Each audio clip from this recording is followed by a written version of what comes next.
Welcome to my preview of Witchfire. Witchfire is basically what happens when you cross a roguelike with Wolfenstein and you end up with this beautiful love child, early access love child, I may add. And so it's on that point I'm going to start. This is an early access, a very early access. The content in Witchfire right now is very bare bones.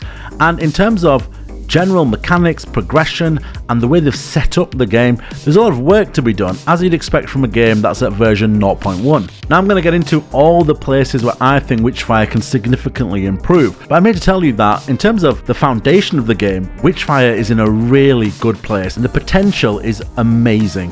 Word of warning early doors, unlike other roguelikes where you can kind of build your way through progression and through barriers to your progression, Witchfire is a first-person shooter at its core, and it'll require you to make your shots and make them on a regular basis. Failing to do so will leave you stuck and frustrated, but don't let that put you off because there's a lot of good here in Witchfire. So let's get into that good stuff then. Firstly, the game is gorgeous. It will take your breath away when you first load in. It looks excellent. There are some texture loading issues, as to be expected, but generally the game looks fantastic. The gunplay is so good. It reminds you of the best of Destiny. If Destiny did one thing right, you can criticize it for a variety of things if you want to. You can never criticize Destiny for the gunplay. The gunplay here is really good. The guns feel so punchy, they feel powerful, they've all got their own perks and unique upgrade paths, and the same can be said for magic. All spells in Witchfire and guns have Mysteriums, and Mysteriums are basically unlockable key upgrades. It gives you a reason to keep using the same weapon or to keep playing the level again, as it gives you significant power upgrades, and in fact your damage increase in Witchfire comes from upgrading your weapons, not from leveling, but more on that later on. As with all good roguelikes, once you get a run going and you get some momentum, you feel powerful, you feel unstoppable, and Witchfire already has that nailed down. And one thing that I feel Witchfire has that not many other roguelikes do, and that is tension, and it's almost a Dark Souls-like tension. When you're going around with your Witchfire and you face a tough enemy, whether it's a roaming boss or a world event, you feel that dread come over you. Talking of world events, there's a lot of really good ideas here that keep the runs unique and interesting for the player. You have world events, roaming bosses, cursed relics, cursed events. That's just to name a few. So to further break down the good and the bad of Witchfire, we need to really get into the core gameplay mechanics. So I'm going to briefly go through them now. So at its core, Witchfire is a first-person shooter, not just a standard first-person shooter, it's a movement-based first-person shooter. There's a dash in Witchfire which forms a core part of your combat loop. Now as for the gameplay loop, you need to think of not only a roguelike, but also a type of extraction shooter with Souls-like elements. So let's focus on the combat loop first. Dealing damage, not getting hit, and dashing leads you into a focused state, where your stamina bar turns yellow and a soul appears above the enemy. Shoot the soul and the enemy is stunned. You have two spells, a light and a heavy. Light is generally a smaller sized skill that hits 1, 2 or 3 enemies, while the heavies generally have large AoE effects. You also have a melee, which quite frankly seems like it's not been worked properly. It just seems very underwhelming. I'll touch on that later. But that's the combat basics. Let's talk gameplay loop. In Witchfire, you spawn into a map and start killing enemies. The map does not change, it always spawns the same. Only the enemy positions, chest positions, and item positions change. Killing enemies, stating the obvious, has a few purposes. They drop souls that allow you to level up if you manage to extract the souls at the teleport points, and this is a really important point. Killing enemies speeds up your research for weapon upgrades, new gear, and key arcane perks, which are basically like the per run perks you get in games like Hades, etc. Now both of those systems come together to form your power curve. This leads us nicely into itemization and progression. So as mentioned a second ago, you have your character progression, which is done via collecting souls, which is done by killing enemies. You also have weapon progression. It's really important to know that weapon progression and character progression are not tied. You progress your weapons and your spells and your gear by doing research at the research station. This research progresses as you do runs. It's a time-based progression that can be sped up via kills. Now the exact interaction there is not made clear to the player, or not as far as I can see. Now leveling up your character levels up the world and the enemies in it. Leveling up your weapon does not. I'm sure you can already see the issues here. Okay, so far we've talked about all the good stuff in Witchfire, we've talked about the core progression loop and the core combat loops. Let's talk about where the problems currently lie in this early access state of Witchfire. So the first thing I want to touch upon is focus state. Focus state is a really good idea in principle.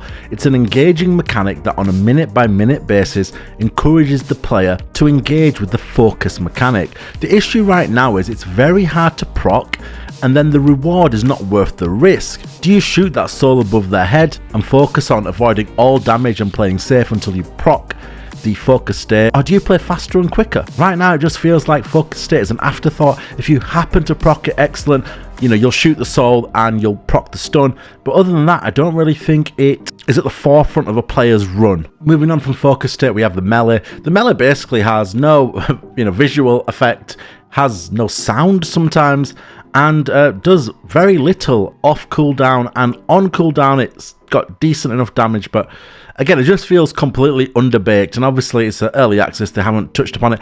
I would have probably left melee out just because it's so useless. Now onto the big one, which is the issues the game has with progression and power curves. Not leveling your character is not the way the developers would want you to play Witchfire, but right now it's the smartest way to play Witchfire. Focusing on leveling your weapons first via grinding out kills and research upgrades leads to big power spikes across the board. Whether this is for the weapon perks, gear upgrades, flat out gear or spell upgrades. This results in large stretches of Witchfire that amount to nothing more than basically economy rounds, where you enter to get as many kills as possible to speed up research, or hope you stumble across cursed treasures which you need to extract to then further speed up research. Now research can take multiple rounds and kills, and that's if you manage to get a decent amount of kills per round. Making this matter worse is the fact that it's not explained exactly what metric is used to measure time progression on the research. Now if the minimap helped in finding cursed treasures, or just offered cursed treasures from chests which are much easier to find, that would help somewhat, but generally I feel the whole time-gated research aspect of progression in Witchfire needs a little bit of tweaking. While I'm on about things that need a little bit of tweaking, healing pots is another one. I'm not too keen on gathering materials to create healing pots. It just creates an extra job to do while you're out, where your focus is staying alive and killing enemies, not kind of finding plants. It just seems against the game thematically, and you can kind of get stuck in a spot where you're on a run and you have no pots, and then your whole point of going into the run is to find flowers and forage for flowers, which in this deadly, demonic, witch-possessed world just seems out of sorts. That's about it for Witchfire. I'm having a blast. Yes, there are issues with the way the game's laid out at the moment, but again, this is nothing that cannot be fixed via patches, and this is why they do early accesses, I guess, aka betas, because they allow for feedback, they allow for data, and they allow for the developer to make changes. But the core basics of gunplay, world building, and the mission design, it's all there. It now just needs tweaking and bringing up to a nice boil. Let me know what you thought of Witchfire. If you've downloaded the early access, what do you think of it? Where can it improve? Where do you have issues with it? It's a very hard game, without a shadow of a doubt. It's a tough game, and unlike other roguelikes, I feel like the skill checks in Witchfire are going to be very hard for some players, because you can't outbuild progression in Witchfire. At the end of the day, it's a first-person shooter. You need to land your shots. If you don't land your shots, you are going to have problems, and I think that is going to catch a lot of people out. But if you enjoy first-person shooters, you enjoy a challenge, Witchfire is exactly where you need to be at. Take care, guys. Thank you so much for watching and listening to this point. Leave a comment with your thoughts about Witchfire, like, subscribe, etc. You know the drill by now. Take care.